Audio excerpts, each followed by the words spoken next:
So I've done the first row in Brussels stitch, and then I've wrapped once to secure it to the coordinate, come back across and laid my thread and wrapped twice on this edge, and I'm ready to begin the next row. Now, because I've laid the cord back, I am working chorded Brussels, that is the stitch for the bottom of the ornament, and I've worked up 2 loops here to give myself space. I want to continue this coming up the side just a little further than where my stitches are going to lay when I work the stitch.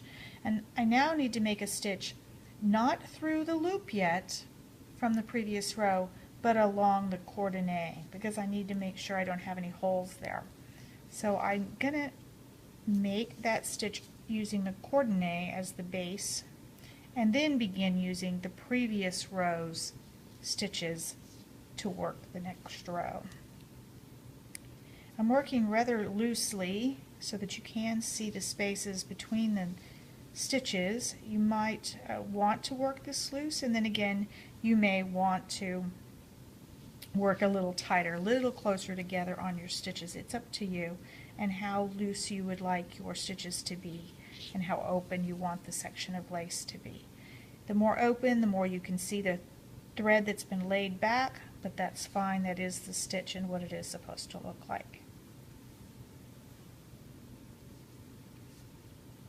When you get to the other side, you are going to also be working 1 stitch past where you actually have a stitch from the previous row. So this is my last stitch from the previous row.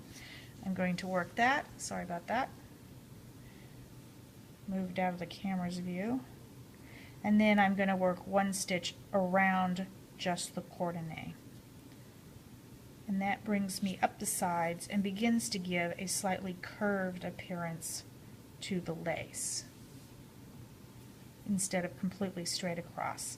Now it's up to you whether you come 1 more stitch or not. I only did 1 stitch on the other side, so I'm going to leave it at that here, and I'm going to anchor by going underneath the coordinate as we did in the basic instructional videos, and then wrap 1 more time at least. And just whip stitch that there. Because I'm working in corded Brussels, I will then take my cord across and anchor it to the other side by going under.